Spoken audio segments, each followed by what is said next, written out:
Sumpah Pemuda. Kami, putra dan putri Indonesia, mengaku bertumpah darah yang satu, tanah air Indonesia. Kami, putra dan putri Indonesia, mengaku berbangsa yang satu, bangsa Indonesia. Kami, putra dan putri Indonesia, menjunjung bahasa persatuan, bahasa Indonesia.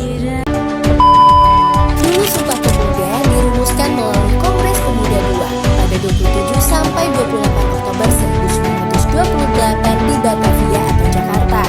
Kala itu, Kongres dilaksanakan di 3 tempat berbeda.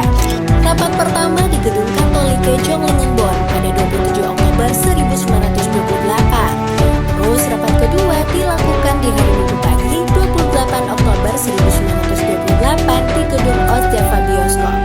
Udah selesai? Belum dong. Rapat ketiga dilanjutkan Minggu sore hari yang sama di Gedung Indonesia Club Gebau yang kala itu merupakan rumah milik Si Kong Liang, seorang keturunan Tionghoa. Sekarang jadi Museum Sumpah Pemuda di Jalan Keramat Raya, Jakarta Pusat.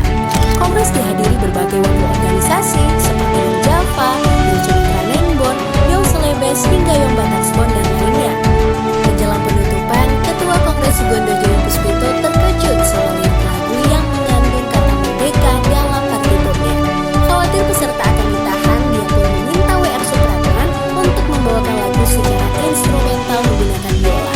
Setelah selesai, Kongres pun ditutup dengan pembacaan keputusan yang sekarang dikenal dengan Sumpah Pemuda. Sumpah Pemuda sendiri terdiri dari 3 janji utama yang menunjukkan semangat persatuan, yaitu yang pertama, satu tanah air atau nusa, yang artinya kita semua berasal dan tinggal di satu tempat, yaitu Indonesia. Kita harus mencintai dan menjaga seluruh wilayah Indonesia. Yang kedua, satu bangsa, yang artinya walaupun kita berbeda suku, ada Jawa, Sunda, Batak, dan lain-lain, kita semua adalah satu keluarga besar, yaitu bangsa Indonesia. Dan yang ketiga, satu bahasa, yang artinya kita harus bangga dan menggunakan bahasa Indonesia sebagai bahasa untuk berkomunikasi dan menyatukan kita semua. Dan nilai-nilai penting pada Sumpah Pemuda yaitu mengajarkan kita untuk selalu bersatu walaupun berbeda-beda suku, berbeda-beda agama, berbeda warna kulit, kita harus rukun dan bekerja sama.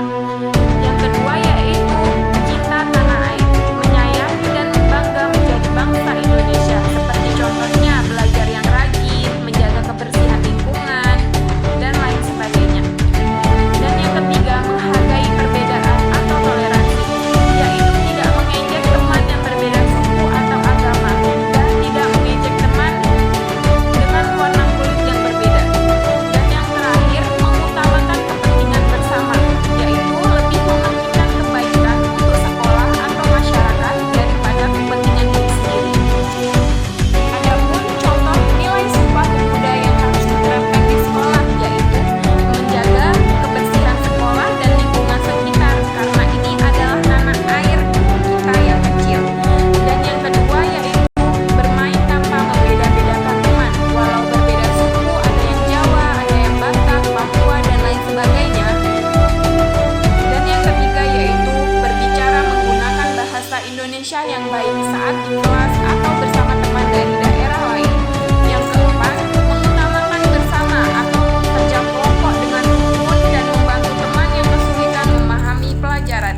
Dan yang terakhir yaitu rela berkorban, meminjamkan alat tulis kepada teman yang lupa membawa tanpa meminta imbalan. Sebagai insinyur, saya bilang kita harus membangun di atas sebuah dasar. Dasar yang sudah ada, bukan dasar yang belum ada.